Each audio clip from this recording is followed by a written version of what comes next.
নমস্কার, আমি সব্যসাচী। প্রত্যেক দিন আপনারা আমার রাজনৈতিক ভিডিওতে আমার গলা শোনেন। আজকের ভিডিওটা একটু অন্যরকম, একটু অজানা কাহিনী বিষয়ক একটি ঘটনা, যেটা আমাদের বাংলার সঙ্গে ওতপ্রোতভাবে জড়িত আছে। তেমনই একটি ঘটনা আজকে আপনাদেরকে শোনাবো। তিনি পড়তেন প্রেসিডেন্সি কলেজে, ম্যাথামেটিক্স অনার্স, কিন্তু কলেজে পড়ার সময়ই জড়িয়ে পড়লেন সক্রিয় বাম রাজনীতিতে।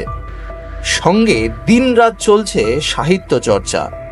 পরপর দুবার ফেল করলেন কলেজে। খবর গেল তার দাদার কাছে। ভাইয়ের রাজনীতিতে যাওয়ার খবর শুনে তার দাদা প্রচণ্ড ক্ষুব্ধ হলেন। চিঠিতে লিখলেন, তোমাকে ওখানে পড়াশোনা করতে পাঠানো হয়েছে, ফেল কেন করছো, তার কৈফিয়ত দাও। দাদাকে তিনি লিখলেন, গল্প উপন্যাস পড়া, লেখা এবং রাজনীতি ছেড়ে দেওয়া তার পক্ষে একেবারেই সম্ভব নয়। দাদা আবার লিখলেন, তোমার সাহিত্য চর্চার জন্য খরচ পাঠানো তাহলে আমার পক্ষে সম্ভব নয়। উত্তরে তিনি দাদাকে লিখলেন, আপনি দেখে নেবেন, কালে কালে এই লেখার মাধ্যমেই আমি বাংলার লেখকদের মধ্যে প্রথম শ্রেণীতে স্থান করে নেব। রবীন্দ্রনাথ, শরৎচন্দ্রের সম পর্যায়েই আমার নিজের নাম ঘোষিত হবে। এতটাই আত্মবিশ্বাস তার মধ্যে ছিল। তখন 14 কি 15 বছর বয়স হবে। হঠাৎই তিনি বাড়ি থেকে নিখোঁজ। কয়েকদিন পেরিয়ে গেল, ছেলের আর কোনো খবর পাওয়া যায় না। বাড়ির সকলে খোঁজাখুঁজি শুরু করলেন। মা কেঁদে কেটে একেবারে অস্থির। অনেক খোঁজের পর মানিককে পাওয়া গেল টাঙ্গাইলের নদীর ধারে যে নৌকোগুলো নোঙর করা রয়েছে তাদের মাঝি মোল্লাদের সঙ্গে। 2 বেলা তাদের সঙ্গে গল্প, গান, খাওয়া দাওয়া করে একেবারে দিব্যি রয়েছে। অনেক বুঝিয়ে সুজিয়ে আবার তাকে বাড়ি ফেরানো হলো। সেই দিনই কেই বা জানতো মাঝির সঙ্গে বা নদীর সঙ্গে ছেলেটির এই আত্মীয়তাই একদিন জন্ম দেবে পদ্মা নদীর মাঝি নামক এক বিখ্যাত উপন্যাসের। আজীবন লড়াই করে গিয়েছেন দারিদ্রতার সঙ্গে। প্রায়ই বলতেন, দেখো, 2টি ডাল ভাতের সংস্থান না রেখে বাংলাদেশে কেউ যেন সাহিত্য করতে না আসে। আক্রান্ত হয়েছিলেন মৃগী রোগে, শরীর বলহীন, তার মধ্যেই দাঁতে দাঁত চেপে একেবারে নিজের রোগের সঙ্গে, চরম দারিদ্রতার সঙ্গেই লড়াই করে গেছেন আমৃত্যু। এই রোগের যন্ত্রণা থেকেই মুক্তি পেতে তিনি শুরু করলেন অপরিমিত মদ্যপান। এর মধ্যে চিকিৎসক বিধানচন্দ্র রায়ের পরামর্শে তিনি আবার বিয়েও করেছেন, ছেলে মেয়েও হয়েছে। বাবাকে নিয়ে এসেছেন নিজের কাছে।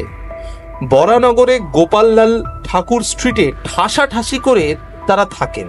তাতেই চলে একের পর এক যুগান্তকারী রচনা। তাতেও সংসার চলে না। বাধ্য হয়ে আবার তিনি চাকরি নিলেন, কিন্তু কিছুদিন পরে সে চাকরিতেও ইস্তফা দিয়েছেন। দারিদ্রতা যে কি ভয়ঙ্কর তা জানা যায় মানিক বন্দ্যোপাধ্যায়ের ডায়েরি থেকে। স্ত্রী ডলি অর্থাৎ কমলা এক মৃত সন্তান প্রসব করার পর মানিক ডায়েরিতে লেখেন, বাচ্চা মরে যাওয়ায় ডলি অখুশি নয়, অনেক হাঙ্গামা থেকে সে বেঁচেছে। বলল, বাঁচা গেছে বাবা, আমি হিসেব করেছি বাড়ি ফিরে মাসখানেক বিশ্রাম করে রাধুনীকে বিদায় দেব, অনেক খরচ বাঁচবে। দারিদ্র ঠিক কোন পর্যায়ে এলে মায়ের মুখ থেকে এমন কথা বেরিয়ে আসে বলুন তো? 30শে নভেম্বর তিনি জ্ঞান হারালেন। 2রা ডিসেম্বর নীলরতন হাসপাতালে পৌঁছলো তার সংজ্ঞাহীন শরীর। অচৈতন্য শরীরের ডান হাতটা বারবার শূন্যে উঠে যাচ্ছিল। চেষ্টা করছিলেন কিছু একটা লেখার। মানিকের চেতনা কি তখনও মরিয়া চেষ্টা করছিল লেখার জন্য? না লিখলে যে বাঁচা যাবে না, এই কথা তার চেয়ে ভালো আর কে জানে। মাত্র 1 দিনের অপেক্ষা। 3রা ডিসেম্বর মানিককে মুক্তি দিল তার জীবনী, একেবারে চিরতরে। 48 বছরের সংক্ষিপ্ত জীবনে তিনি লিখেছেন 40টি উপন্যাস এবং 30টি ছোট গল্প। দাদাকে দেওয়া কথাও তার মিলে গেছিল। তিনি বাংলা সাহিত্যের সর্বকালের অন্যতম শ্রেষ্ঠ সাহিত্যিক। তিনি মানিক বন্দ্যোপাধ্যায়।